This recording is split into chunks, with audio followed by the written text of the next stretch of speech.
he's on guest on the show, and he said, "This is jazz." I said, "What do you mean?" He said, "Like you're literally sing everything." And he's like, "You're telling the directors in the control room and this, you're seeing the camera and the movement." He said, "This is like watching Miles Davis with the band." And I told him, I said, I believe it's 100%. I believe that playing cornet in elementary school, playing bass baritone horn in junior high school, and for half a semester in high school, my dad removed me from the band. He said, he ain't here for the halftime show, he here for education. Took me out of the band. Wow. I really do believe being around music absolutely trained all of the senses to do what I'm doing right now. Sure, absolutely. You have to. I see all that's all happening. Yeah, you see it. I just think that's why I think it is a damn shame that, because we had instruments, we can check them out. Right. We can rent them for the semester. I really do believe that one of the greatest mistakes that has been made in education in this country in the last 30 years has been the removal of music from K through 12. Absolutely, because that's the prime time to learn, well, especially in elementary school. I started playing, I was young, but that's because Pops was playing in the house all the time, but I just picked it up. And when you're younger, there are no limits to what's happening. You pick it up and you start learning things. Like, I can do this. No one ever said you couldn't. So you're open to learning, you know.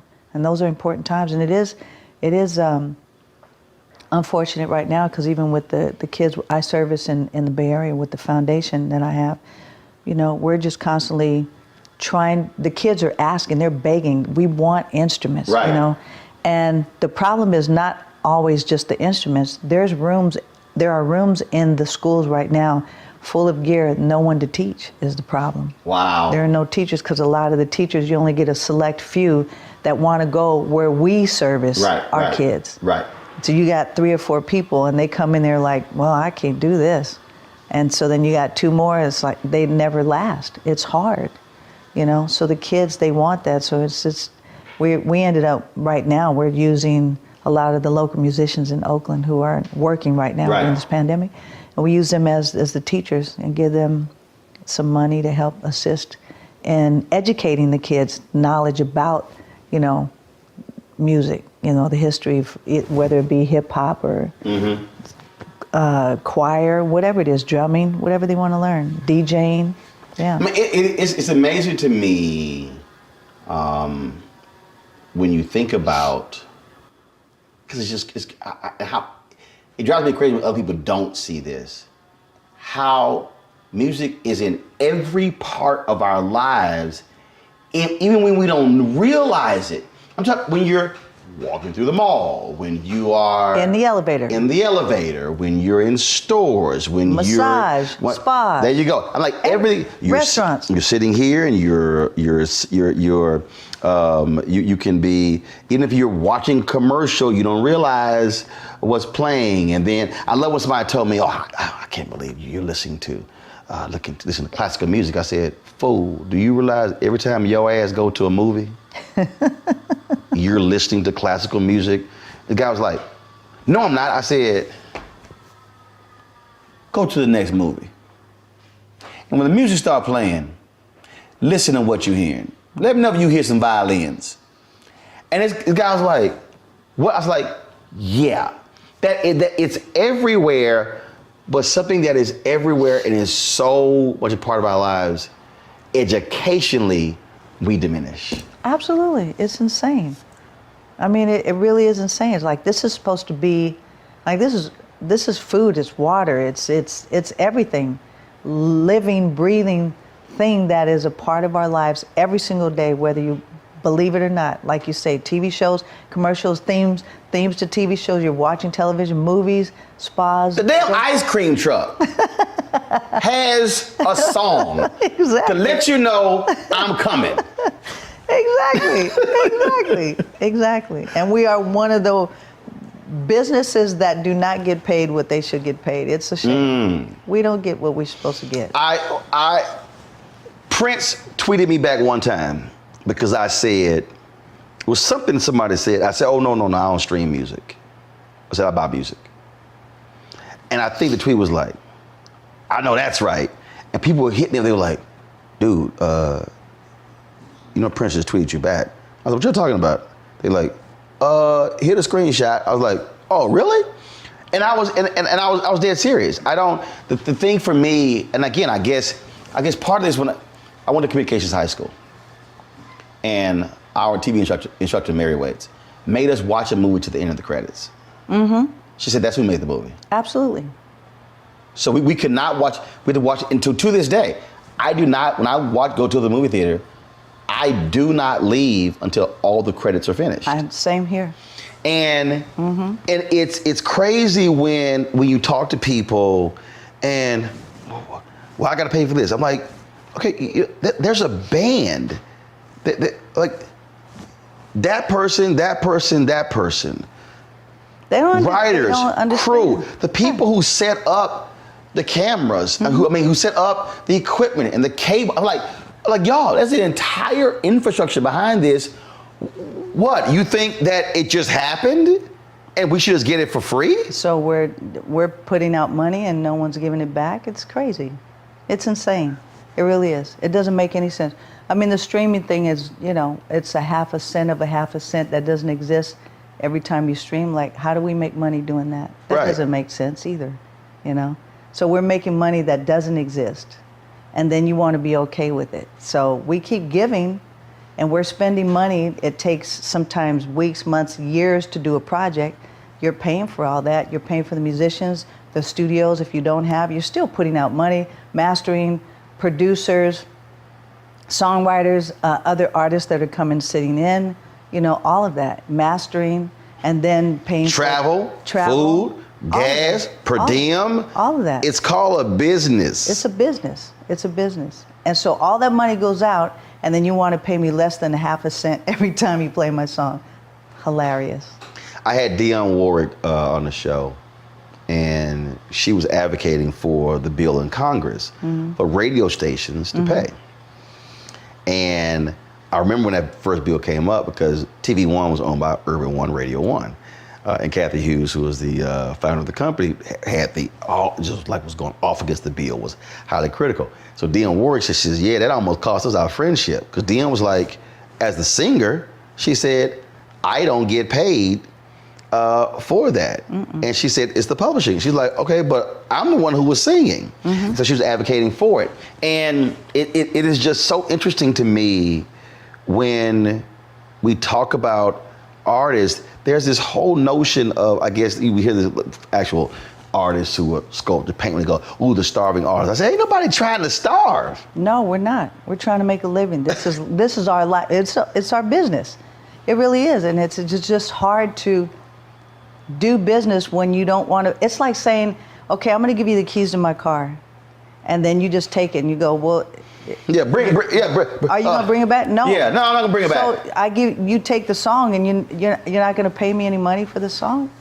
It's the same thing. You're stealing. It's stealing. It really is. And we don't get performance, the royalties, we don't get performance for performing, on those songs. And that was what we were advocating for. But all the people in Europe get that money, so you can get money from foreign, but you don't get it from United. I think it's only 2 or 3 countries that don't. It's us, Iran, and I don't know, Dubai, somewhere. There are 3 places that don't pay royalties on the performance, and we are one. Everyone else gets paid. Wow. Our system is crazy. We were on a panel on the Tom Joyner Morning Show, on the Tom Joyner Cruise. Yes. And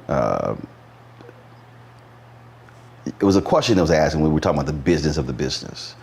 And I remember you said that after Purple Rain tour, you said you owed money, and you were like, man, things I wish I had known. Yeah. When you think back to how are you walking folks through to say, let me holler at you, let me hip you to the business of this business.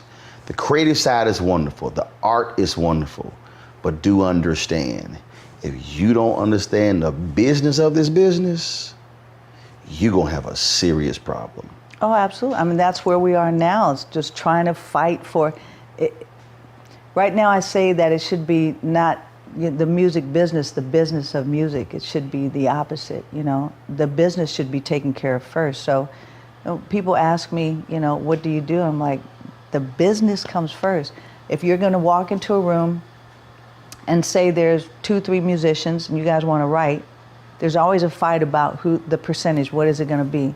Well, there's 3 of us, but you wrote the bridge and you wrote the chorus. Well, I wrote 1 word. Well, isn't it equal? No, because you wrote 1 word. Well, it depends on what you all agree when you get into the room. Right. So even if you take a piece of paper or your phone and you say, we're all agreeing to this on this date, blah, blah, blah, send it to each other, whatever, email it so it goes to, you know, because everyone's doing everything digitally. And what you don't say is, well, man, let's just get to work, we'll figure it out later. No. No. No, it's all good. We're all good. No. Because 100 times these people do this, 100% they come back and go, well, I'm suing you because I was in the room. Right. So you got to. And we've seen those stories. Oh, many. And people go, hold up, how many people were in the room? You like, that's why you got to be careful. Everybody can't be in the room. No, they can't. Some folks just standing by the door. Yeah. No, you weren't contributing. I said 1 word and y'all use my word, the. I mean, I'm just saying. I'm saying, no, those kind of things happen. So the same thing happens when people come up to me, especially years ago, and I stopped taking tapes and different things from people. They would hand me a tape and go, I want you to hear my song. Nope. Or here's a CD. I was like, can't touch it. Nope. I can't. Because then they turn around. I don't even know where the doggone thing is. But next thing you know, my attorney's calling someone suing you because you used what? They own 3 words? Are you kidding me? It just happened to be in the song the same. No, right. You know, so I don't take anything from anyone anymore. You know, you learn those little things like that. Right. People are always, and it's a shame that they're always trying to get something, like, you know, hang out and try to, let me see what I can get. Instead of just, you know, being a good musician, being a good artist, a good producer. And putting the work in. And putting the work in. What's wrong with work? Right. It's like, I can't work. I got to get it how I can get it. No, you got to put the work in.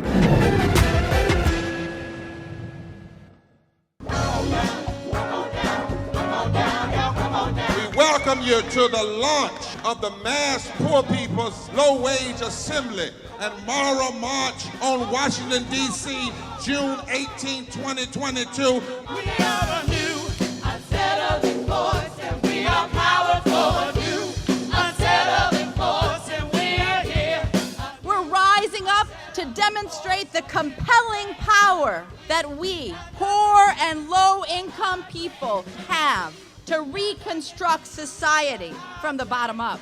And we need to do it with the loudest voices possible, the biggest actions possible. Because we know that there is no scarcity in this land. The only scarcity is the moral will to do what's right. Hold on, just a little while longer. We are those with sub-minimum wage jobs who can't afford sky-high rent. People with disabilities are the fastest growing minority group.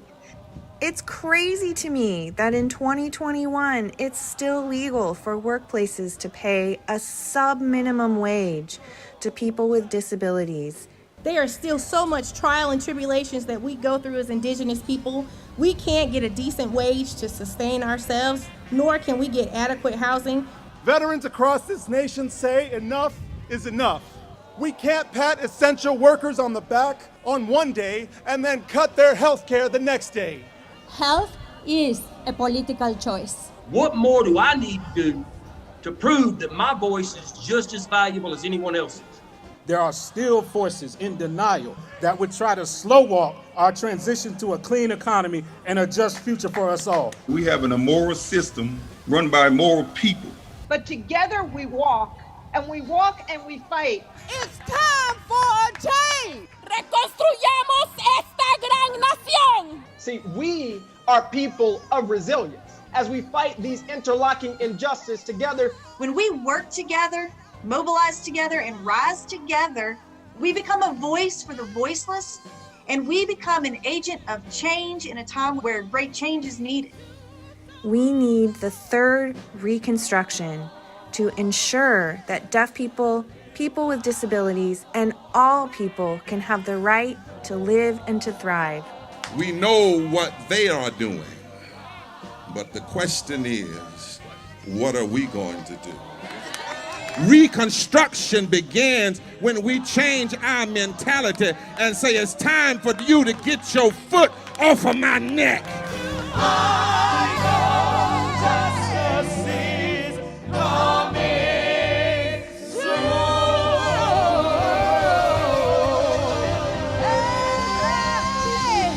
Do you believe that today? I'm Deborah Owens, America's Wealth Coach, and my new show, Get Wealthy, focuses on the things that your financial advisor and bank isn't telling you, but you absolutely need to know. So watch Get Wealthy on the Black Star Network.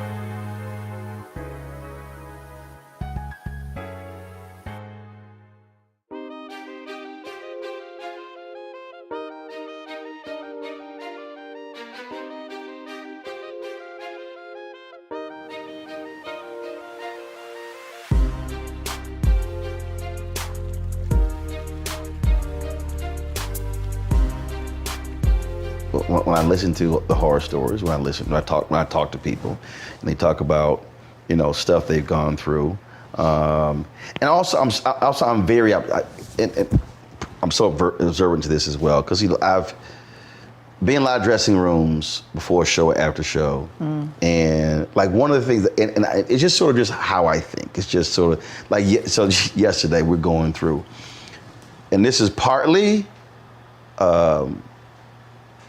hearing my dad, my mama's voice, then it was partly being an owner. Yeah. We're going through the kitchen. I was like, why are there 7 unopened, unfinished water bottles? I said, there's 4 people here. And it's like, they're like, man, what are you bitching about? It's like, it's 7 how about you finish a bottle of water, throw it away. All your crew are laughing right and now. open another one.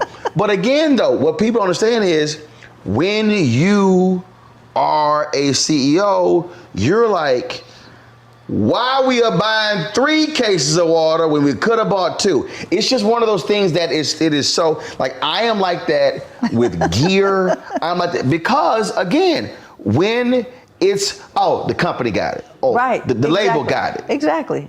And it's like, no. Yeah. And it's like, I am like, it is so crazy that how I think that way, but that's the reality of an owner. Absolutely. How you see certain things, you like, no, that costs that. Yeah, no, absolutely. All that adds up for real. Oh, the company's got it. Oh, y'all got it. They're going to take care of it. What was the story you said? So that's what they said to me. I kept saying, what do you need? What do you need during the tour? Oh, because you said you were sending someone to go buy some fabric. In Paris. Whatever. I lost my mind. Go get me some fabric because I need some clothes made. So they're just, you know. And they go, okay. Yeah, absolutely. Like Sheila sending me to Paris, absolutely. Okay, I'm going to go. They go and they come back with all this expensive stuff.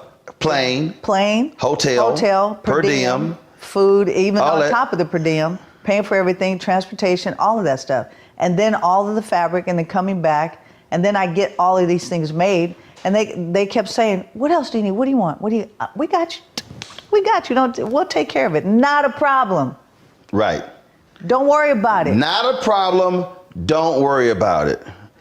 3 of the most dangerous, don't worry about it's 4. The dangerous, those are the 2 of the most dangerous phrases. When somebody say, no, I got it. No. No, it's bad. No, that was a big lesson because seriously, at the end of being out on tour for a year and a half, 98 something shows, or 98 shows plus, I mean, you know, I was $990,000 in debt. You might as well say it's $1 million. $1 million in debt. After being on tour, working my butt off, I had to pay that back. actually ended up owing way less than that because they were double charging me because I said, this don't sound right. I know I didn't spend that much money. Because you told, what did you say? You said I had them audited. You said that was an accountant. Yep. That Prince really liked, and he was jacking everybody, and you were like, no, go on back and check his math. And you like, Prince really liked him so much he didn't get rid of him, or something like that. You said on the cruise. It was. I mean, you have people that you trust on tour, and you're knowing that they're going to do the right thing, you know. And it's just, everybody was shocked, you know, because I kept saying, I'm paying this bill and it keeps going up. It's not moving and it's going up. Right. And it doesn't make sense, and I can't be. And so my attorneys and we were talking. I said, let's audit. And they're like, what do you think Prince is going to say? I was like, I don't care. I'm not paying. I shouldn't be paying. You're like, something ain't right. It's not right. I don't care what. No. So I told him. I went up to him. I said, I think your boy is double charging me. And we had the same accountant. All of it was in-house. Right. He's like, nah, he wouldn't do that. I said, mm-mm. He goes, nah. I said, okay. Well, I'm going to audit him. He goes, no, you're not. I said, yes, I am. So my attorney came. We audited him. Sure enough, the whole thing blew up. He was taking money from Prince, millions and millions. And Prince felt bad. I mean, he was hurt. And at the same time, it was, you know, they didn't want to say who it was, and he didn't want him to go to jail. So he didn't. And that was very kind of him. But you will give my money back. But I'm not paying y'all this. Right, I ain't paying y'all. Yeah. See, I am. And that's the thing, don't be afraid for people, you can't be afraid to ask questions. Right. You can't be afraid to stand up for what you think might be right. And if you're wrong, it's okay, but you can't later on go, I should have said something now, you know. Yeah, no. It has to be okay for you to stand up in who you are. I was, it was like I was reading Dane Cook. His half brother stole millions from him and was giving false statements and all kind of stuff. His half brother and his half brother's wife, they were just ripping him off. And I was sitting there and I was like, okay, I don't understand how that happened. And I said, because somebody asked me, they said, well, you know, when you own a company, you're trusting people. I said, oh, no, let me be real clear with you. I said, I remember reading a book, one of the books on Motown. And when Berry Gordy went to his family to ask them to fund the latest vision, like his sister was like, hell no. His ass, he ain't responsible. He ain't shit. No, because they had a whole family. How they would pool resources. Yeah. And then it's okay. We're gonna fund this here. And then she was like, oh hell no. She was like adamant. And then like, and the mom and daddy were like, okay, we're gonna give him a shot. She was like, hell no. He ain't done nothing with his life. He done skipped jobs. We ain't giving him nothing. And he said when he created Motown, hell, he put her in charge of the money. He was like, well, if she's that damn stingy, not giving me money, she gonna protect my money too. And she did. And so I told him, I said, so when I pull up the app right now, I got 6 accounts. My personal account, other 5. I don't even know what's in the personal account. My wife pay bills. That ain't what I do. Yeah. I know them other 5. Mm-hmm. And I open up and I'll be like, this is 1380, what is that? I don't recognize. I'll go through, they'll get a text message from me, and I'm like, why haven't I seen the P&L statement for the last 2 months? I need the P&L statement. No, don't send me that spreadsheet. I want the P&L statement. I want the detailed one. I don't want to see no categories. I want to see category number. I want to see what's under that category. They were like, Roland, I said, no. But that's what you have to do. I mean, I remember, and part of that lesson is, you know, taking charge of your own. It's your responsibility to do that. Regardless of who's working with you, you still have to watch them. You still have to watch them. Yeah. And I remember even family. Yeah, oh yeah. And Oprah saying, you know, I sign every check. And I'm like, that's a good idea. So I do. Ever since I heard her say that, I sign every check. I look at it. I know what my account says. Don't nobody approve invoices but me. Nope, can't, nothing. There's no check. I cussed out my niece. My dad, Sheila E, I'm not lying. My dad, she's the first niece and nephew. So you know how grandparents are. So my dad called me. He was like, son, can you not cuss? I said, no, hell no. I said, Dad, I said, first of all, Daddy, this is business. This ain't family. I said, she called somebody into the office to come work on a computer who I now have to pay. All her ass had to do was call the 800 number, they would have walked her through. I said, so, yeah, I cussed out. I said, look, this business. He was like, okay, son. But I was like, no. I said, I need you to understand. And then I was kind of like, look, this impacts your retirement. So I had to put it in the way for him to quite understand. I was like, he understood that. Right, impact your retirement. Let's be real clear. I can't pay for some stuff for you. See where that money went? So I had to go ahead. I had to go ahead and do that. But I really do. I really do love talk when I'm talking to people who understand when you're trying to build something. Yeah. Too many folks are so focused on the creative without understanding that, that's actually what allows you to continue to be creative. Because otherwise, now you're stressed. Now you're in a hole. Now you're trying to sit here. You can't afford this, and so now you have to do something that's actually outside of what your gifting is, because you were not sitting here. If you take care of the business first, then it's easier to record or create or whatever you're going to do. Business is set like it's done. I can do whatever. You're not thinking about it. You start creating like, how are we going to work this out? I've been in that position many times. Oh shoot. Okay, we got to figure this out because we've already done it. Now what do I do? Now you're stressed. Now your focus is completely off. You're absolutely right. For me, I am, because it's sort of like when I had a friend of mine, he told me, he said, Roland, deficit financing. I said, dude, I ain't dealing with that. And I said, look, I get your point. I get how companies use debt. And he's like, well, it's about leveraging. I said, I ain't trying to deal with no debt. I said, I want to be able to wake up and go, that's paid for. I said, I'm trying to tell you. Yeah. I said, I want to have my mind completely, I am not trying to take a portion of my brain to go, how are we managing debt? Right. Sure. And he's like, okay, I get it. Because I said, dude, I said, I'm sorry. I said, I know what I need. I said, when I go to sleep and when I wake up, how my brain works. And I said, because I have complete freedom to think. I said, nothing is getting in the way. I'm not sitting here. I'm not worrying about the mortgage. I'm not worrying about the car note. I'm like, because everything's paid for.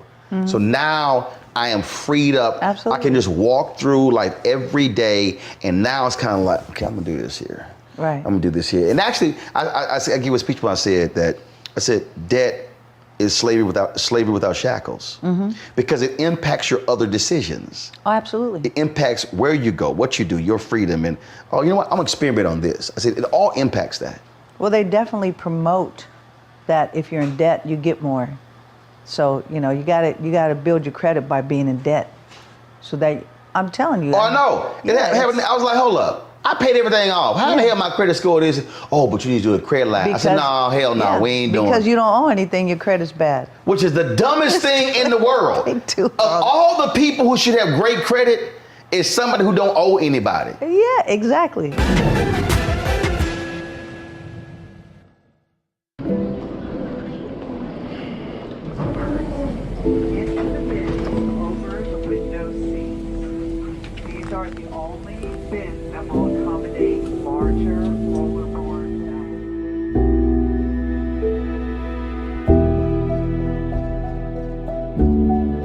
Put 10 in here? 10, and you don't come out till you die. And you eat him, you hoop 10. Oh my God. So what?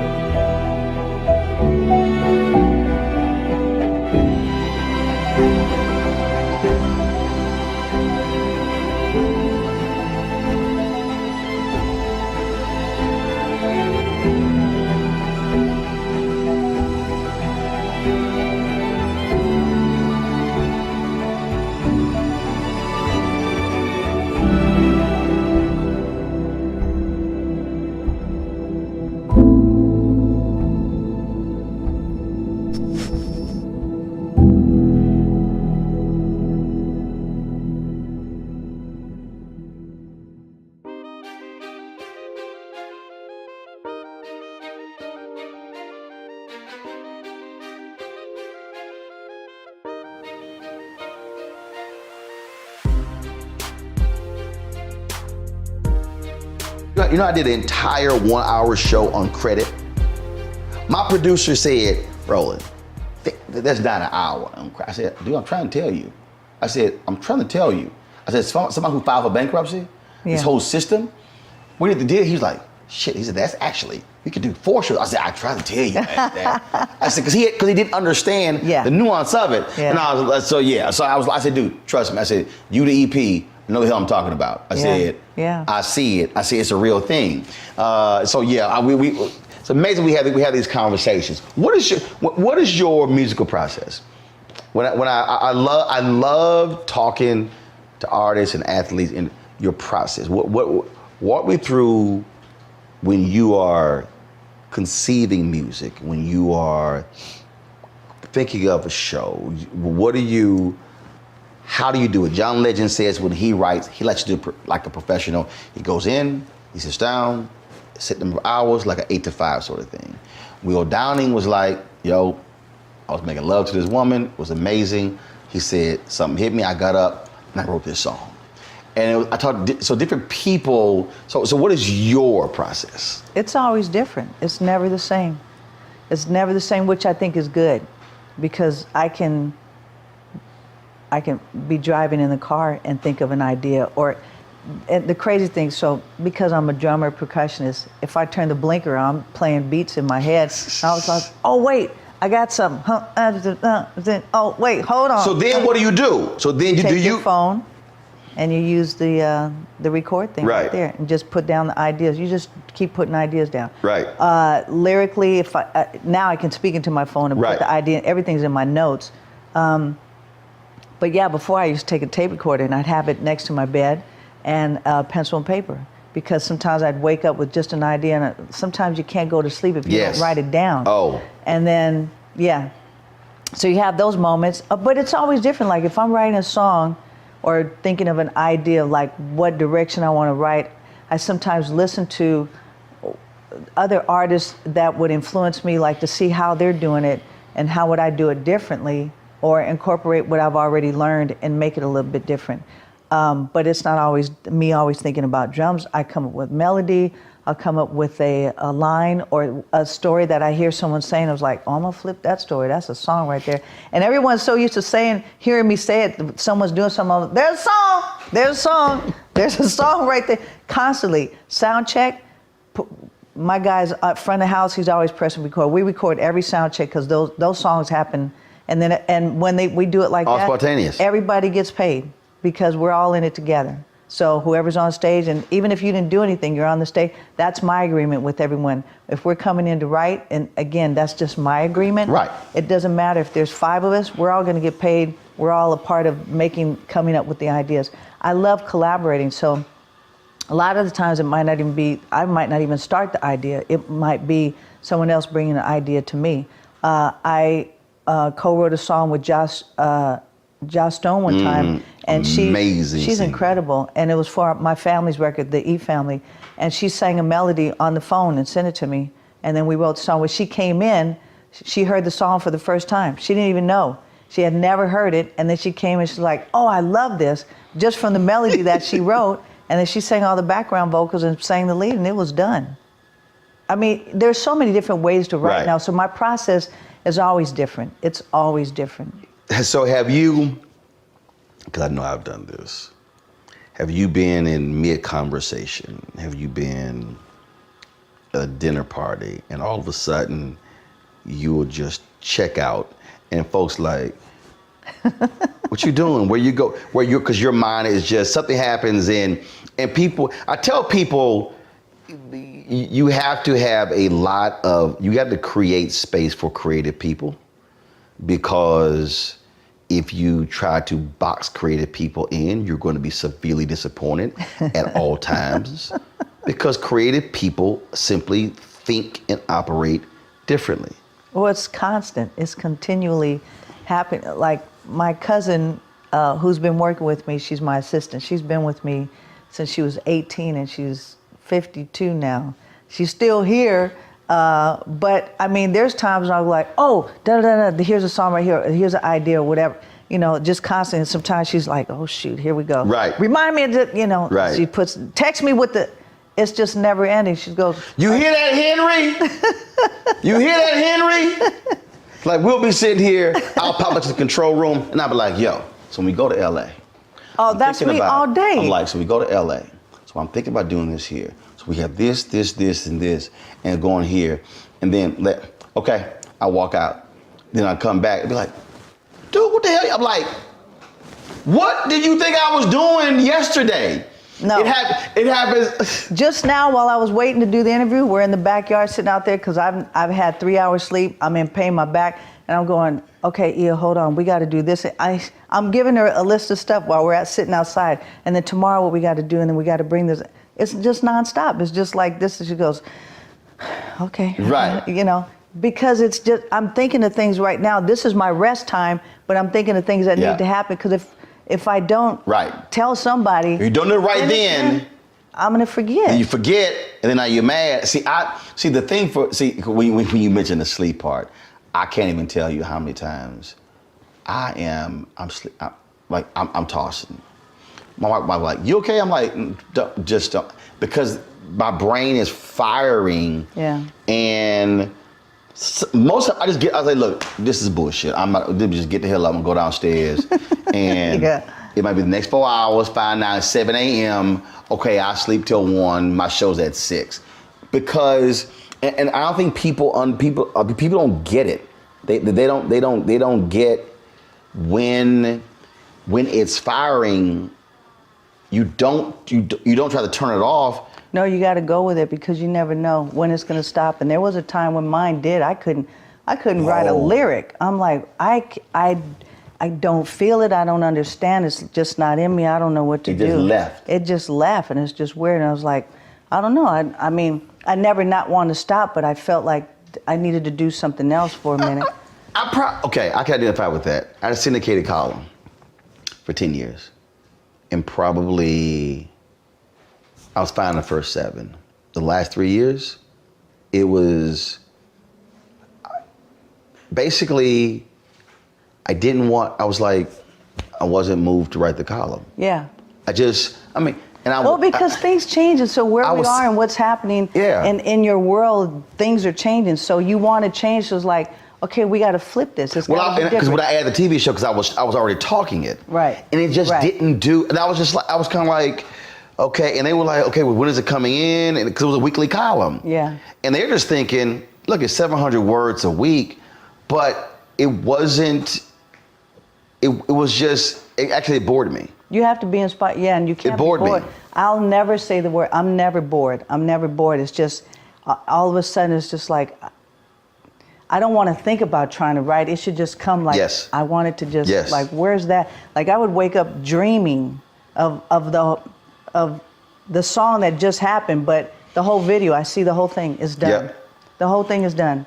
I was like, where are those moments? And now you just go, I want those back. So they happen periodically, but when they leave, it's you need to check out because the thing about us as entertainers, we're doing this, we're giving. Yes. And we have to learn a balance. And if we don't, like, there's many times I've just crashed and burned, and I've had to learn to okay, let me just adjust this. That's just life, but. I call it, you have to create think time. Mm-hmm. And actually, you know what did it for me? I was reading the Bible. When Jesus left his disciples, it was like, look, I'm over here. It was think time. It was literally, I need to get away from y'all. And it's the same thing. My wife will say to me, not now, I've been playing golf like crazy. But there have been many times she said, when last time you played golf? She's like, you need to go play golf. Absolutely, yeah. Because you're seeing working, and needing that. And that's like when I lived in DC, when I first moved to DC, I lived at Little Foxhall inside DC. I hated it because I had no decompression time. Mm-hmm. Because I lived in the city, and so when I got home, I never felt like I was decompressed. Yeah. So I moved out to Northern Virginia. I'm literally 45, 48 minutes away. From Houston, that's no big deal. Mm-hmm. Hell, that's down the street. Mm-hmm. Okay, that's going to the mall. And what I love about it is I could spend the first 25, 30 minutes dealing with phone calls. Mm-hmm. People call, knock them out, okay, this. And the final 20 minutes, I could put music on. Mm-hmm. And now it's my think time. Mm-hmm. Now it's because for me, it's like reporting. whenever I was on deadline, I would always put music on. And they would always go, why are you putting music on? I said, because reporting is rhythm. I said, great writing is rhythm. You read a book and it's flowing. I said, that's rhythm. I said, writing has a rhythm to it. I said, so that's why I would listen to music to write, to put me in the rhythm. Sure. I said, so if I'm writing something and I read it back and it sounds it's just disjointed. I said, it's just, I said, it needs to flow. I said, it needs to be, how you move, how you dance. Yeah, it's like writing a song. And when I'm writing a column or I'm writing a story, this is literally me writing. Yeah, that's awesome. And so you sit, and so you just like flowing, then it's flowing. That's flowing, absolutely. Then it's flowing. Then boom, you at the end, and then you go back and read it, and that's how you. Yeah. I read this. They're like, "What are you doing?" I said, "I'm trying to tell y'all." Yeah. I said, "Writing is rhythm." It is. It's the same thing. It is. That's dope. And speaking the same way. Yeah. Like I visualize all my speeches. I don't write speeches. Wow. You just tell me how much. If they say, "Roland, you got 30 minutes," that's fine. If they say you got 15 minutes, that's fine. They'll come back to me. I remember I was on CNN, Lou Dobb. They came back and they said, "Okay, we got a minute coming back from break." I said, "Cool." They came back and said, "Oh, sorry, we got 45 seconds." And they came back and they said, "No, you got 25 seconds." I said, "I'm good." I said, "I'm good." I said, "All I need is 18." I love it. He went, "What?" I said, "I just need 18." And we came back, hit it, and we get into the elevator. He was like, 18 seconds. I said, "No." His EP went, "No, we timed in the control room." He spoke for 18 seconds. I said, "Oh, so you thought I was joking?" So that's why. Yeah. Again, that time thing is just like, oh no, just too much time I got. Yeah. And I just so he just does it, and I'm telling you, I don't know how it happened. I don't. It's just when you talk about gifting, it's just certain things. Yeah, absolutely. I just don't. I'll literally sit there, and I haven't even decided where I'm going. It'll just be like, that's it? You want me to do 30? I got it. And I'll be sitting there. I don't write anything down. I don't even write the name of the title. That's I will crazy. walk up to that microphone, and I'll say, old school church, I will tag my text. So I will name my speech, and then we just go. Wow. We just go. That's awesome. That's a gift. Pull up a chair, take your seat. The Black Tape with me, Dr. Greg Carr, here on the Black Star Network. Every week, we'll take a deeper dive into the world we're living in. Join the conversation only on the Black Star Network.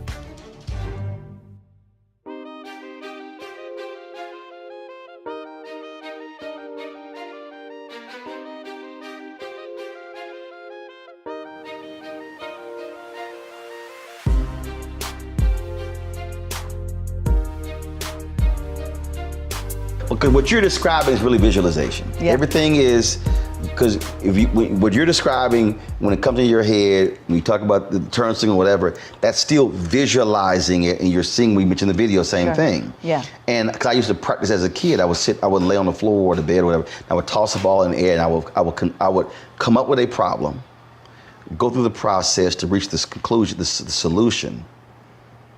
So when it actually happened in real life, I've already processed.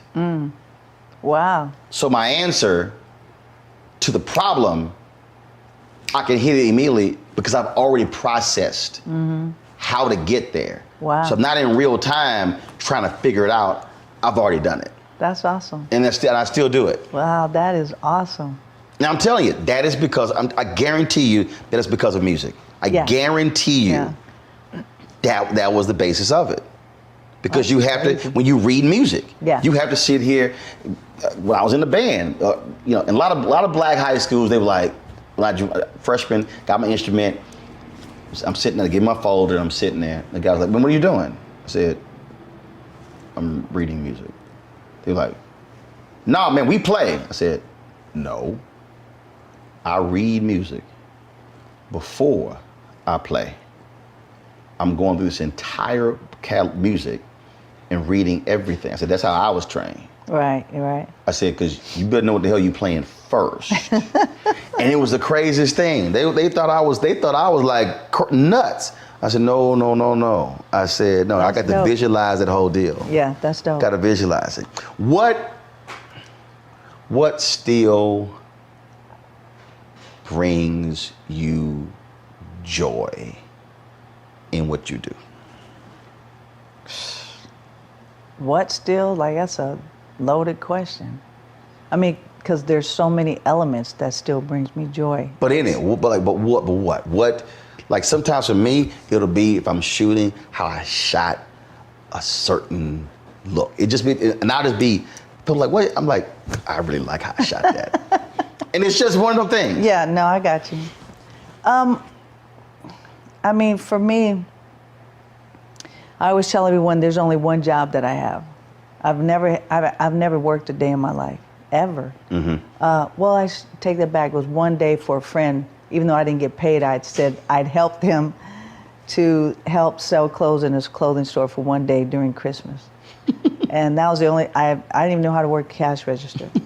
But the only job that I have, and I've had since I realized that this would be my job, would be to bless one person every single day. And that's the only job I've ever had. So in that brings me joy. So when whatever I'm doing, if I can absolutely touch one person's life every single day, then I know I've done my job. That brings me joy.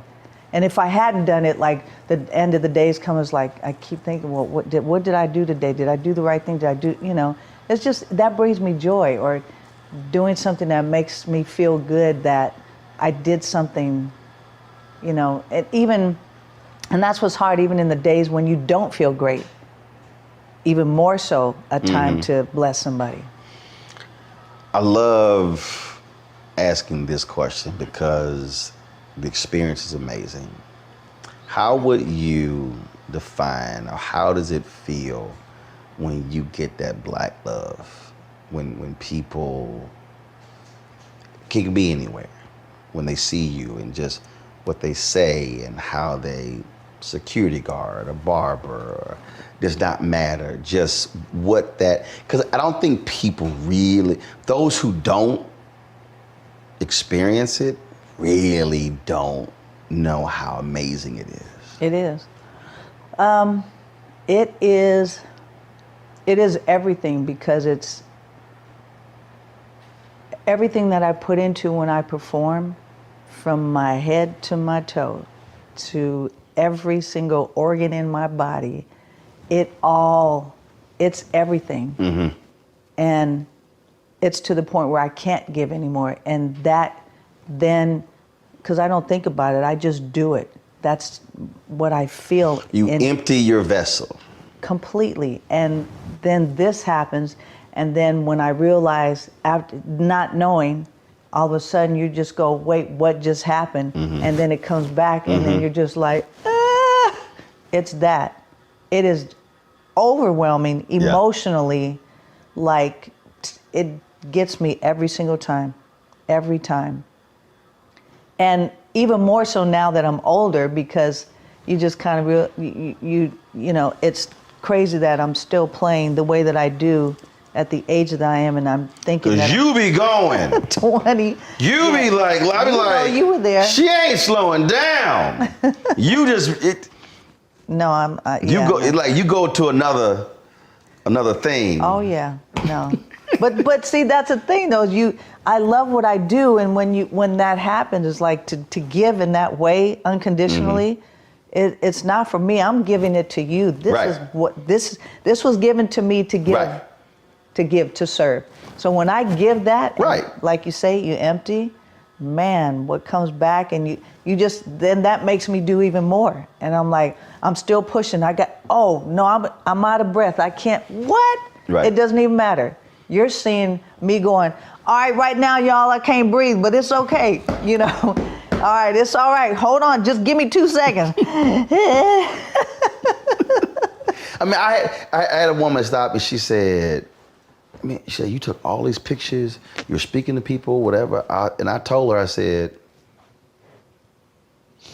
I come into famous people every day. I said, just a byproduct of what I do. Mm-hmm.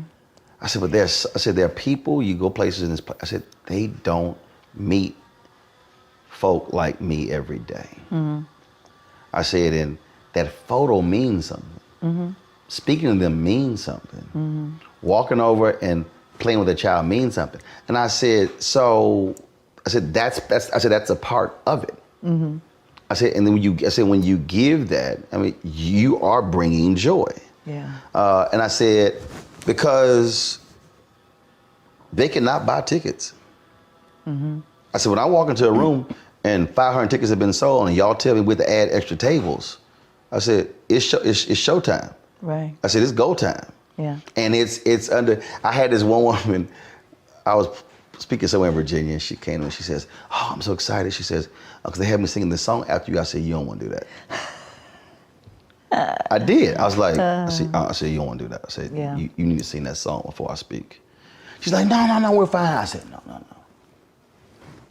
You need to do that song before I speak. Yeah. I said, I ain't trying to be arrogant or cocky about it. I said, but I'm letting you know. When I get done with this speech, this room gonna empty out. Mm-hmm. I said, so you don't want to sing to an empty room. I Yeah. said, because you don't want to follow me with that song. Mm-hmm. And I said, and so she was like, okay. So when I got finished done, she's like, oh, I'm so glad I listened to you, shit, because man, but because I said, you have to understand, Yeah. I know what I'm about to do when I hit that podium. Mm-hmm. I said, you don't want to come behind that. Mm-hmm. I said, and that because that's giving, Absolutely. which is a preacher once told me. He said the most vulnerable point of being a preacher is after the sermon. Mm-hmm. That's why a lot of preachers have their armor bearers who are there with them, who's coming up to them. Right. Because he said because they have emptied themselves, and it is actually the most vulnerable part. Absolutely. Time. for somebody to Absolutely. Get in. and experience anything happen when concerts are over. Yeah. Well, there are a lot of artists who they take a lot of time after the concert to greet people Mm-hmm. because they have to, and it's just a different thing. It's hard. It's hard. It's hard because you just gave everything, and then you've got to keep Right. giving another. You're still on. You're still on, and you're like, sometimes I just can't do Right. it. And now with the pandemic, it's like we're not trying to do meet and greet right now anyway. Right.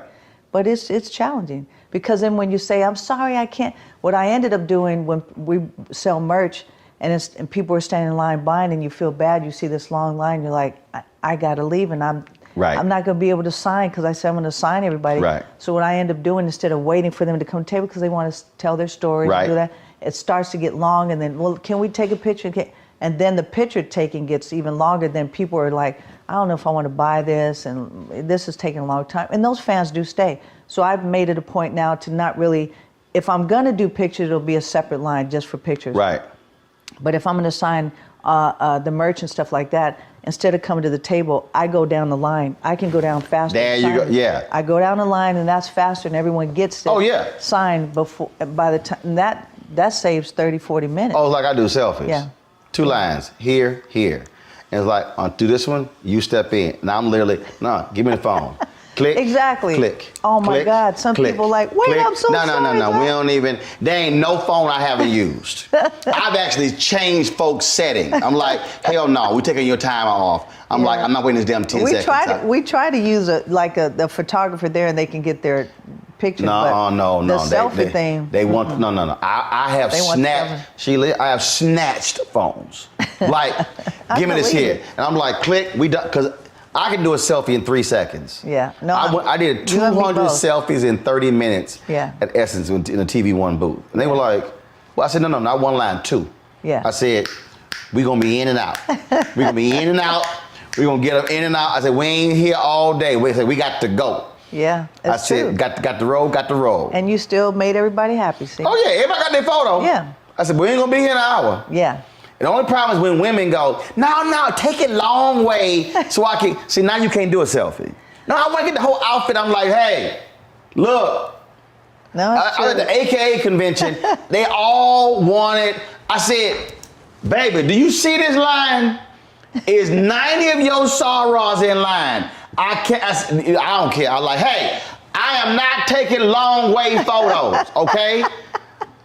I'm like, we ain't doing it. I said, it's gonna take too long. It's selfies. Give me the phone. Just hand it. Oh no, we ain't doing it. I believe it. I believe it. I was like, we ain't trying to do that. Try to do that. It's time to be smart.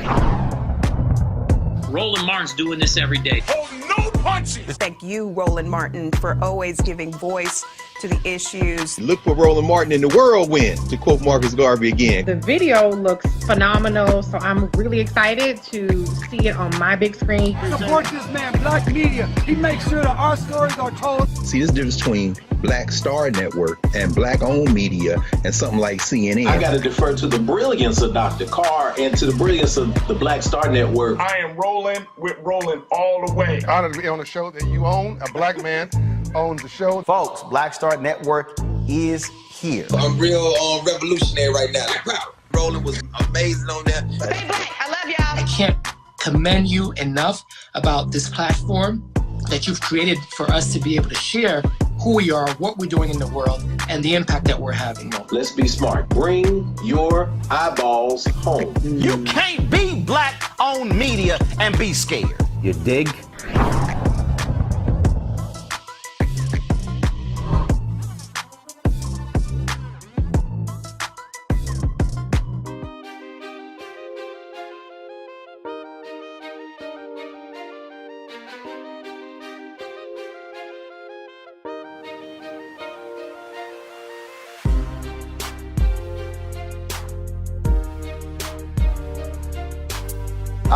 I talked to Damaris Lewis, and she talked, and I asked her, I said, out of all the folks, celebrities who passed away, I said, I was most affected by Prince. And I told her, I said, I'm not sure if it's because met him a couple times, knew how he felt about my work. But I said it really was, I think, the music was differently and deeper in a way. What do you think? What was it about him that hit differently, that spoke to folk differently than a lot of other artists?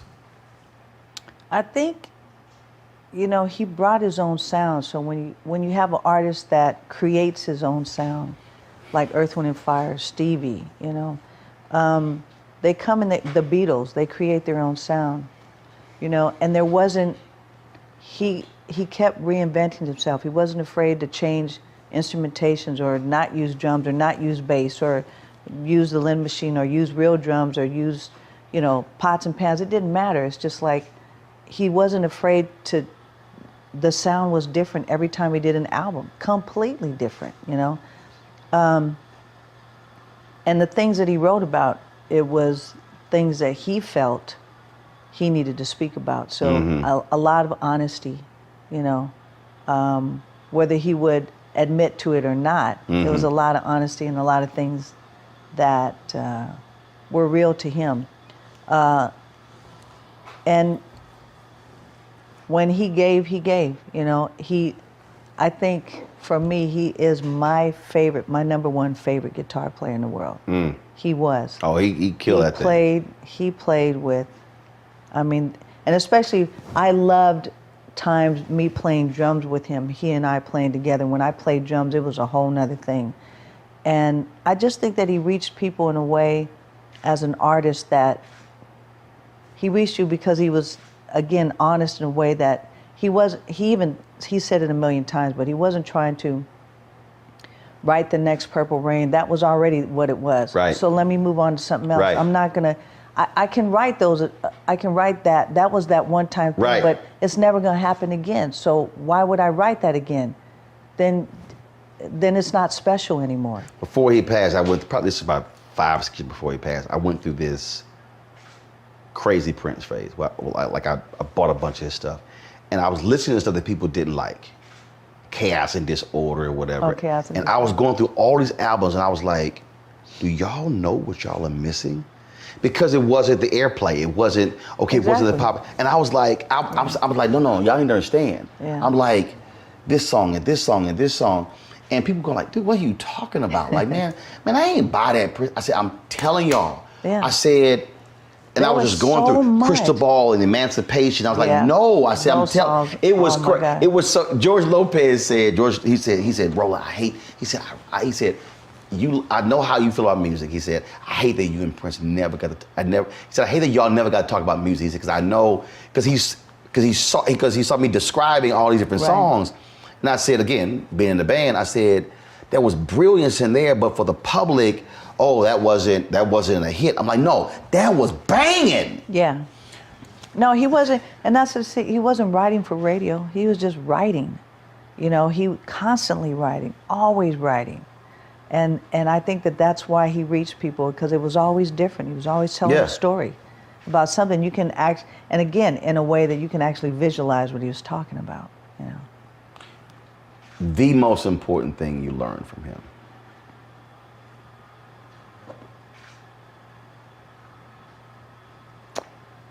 I don't know, because we shared so much equally. Mm-hmm. I can't think of one thing, because it was a lifetime of memories, good and bad. So, you know, from 1977 to 78 until, you know, close to passing. So that's, I mean, there's so much. The most important thing you give to your people? What's the most important thing I give to my people? What do you want your team to say, this is what Sheila E taught me. This is what she gave me. This is how she touched me. Probably just being true to who you are. Don't be someone else. You can be influenced by other people. That makes you who you are. Mm-hmm. Yeah, but just be honest. Because if you're transparent and you're honest in telling the truth of who you are, your life is much better. And when you don't, and you try to become that someone else, and then you're hiding things, and it gets weird, Mm-hmm. and there's just chaos happening all the time, you know. Last question. One of my favorites. I ask singers and comedians this. Who have you, solo, group, when y'all perform, and it was like, oh, it's gonna be on tonight. We're gonna bring that heat to your behind. Where it could be, again, someone you're on the same bill, but it wasn't that it was a fight, but they brought out the best in you in terms of, oh man, they put a show on. We got to go to another level. I say that every time we hit the stage, so it don't matter. And if there's I'm saying, but has there been ever, I'm talking about when where there's another group, there's another artist, where they bring it, and you like, all right, we got something for you, where you had that competitive. Because I'm just going to be me. I'm still going to bring 150%, so sometimes I have to say, if you're going to follow me, I'm sorry. Okay, here's the second part of that question then. Okay. I was asking a question before verses, but if there's somebody you would love, you on stage, they on stage. Microphone, let's go. Who? Male, female, don't matter. I can't think of anyone. It's gotta be one, like, I would love to be, in terms of we're on stage together. Like Johnny Gill said, I would love me and Uncle Charlie. He said, me on one stage, Uncle Charlie on the other. He said. But see, this is what's so interesting, because singer against singer, or to be on stage, not against, but to, you know, Right. singer, drummer. So tell me where there's another Sheila E. Timbali. No. It's not another Sheila E. It's anybody. It could be anybody. It could be anybody. It could be band. It could be group. It could be Sheila E. in my band. OJ's, y'all bring y'all's. Let's go. Let's go hit. Let's turn this thing out for the audience. Just so that someone who you know and respect, like, that they would bring something out in me, and I would bring something out in them that would be, and the night would be electric for the audience. Well, we did a couple of shows with Earth, Wind, and Fire, and we had a blast. But it's just like we're all family, so right. I mean, but even if it's family, but it's not competition, but it's no. I understand. You what greatly you're respect them, but it's like, yo, you played that, hit it. And then they come back, oh. I seriously can't think of nobody. Really? Nope. I mean, you could put whomever, I'll still go. But I can't sit here and say, man, they're going to bring, I have no idea because as much as I give, I don't know anyone who's going to help me give more than what I already do. That's my point. I want to see you and Uncle Charlie. We've done shows together. I want y'all on the stage together. Like, lying down the middle. My songs, your songs. Come on, let's go. Oh, I love Uncle Charlie, though. That's Uncle Charlie. You know. Well, cool. Always good to see you. You too. Still having fun? Always. Looking good. Thank you. Pinky. Thank you. Thanks for chatting. Pink. All right, Pink, you got on your pink today. You know how I do it.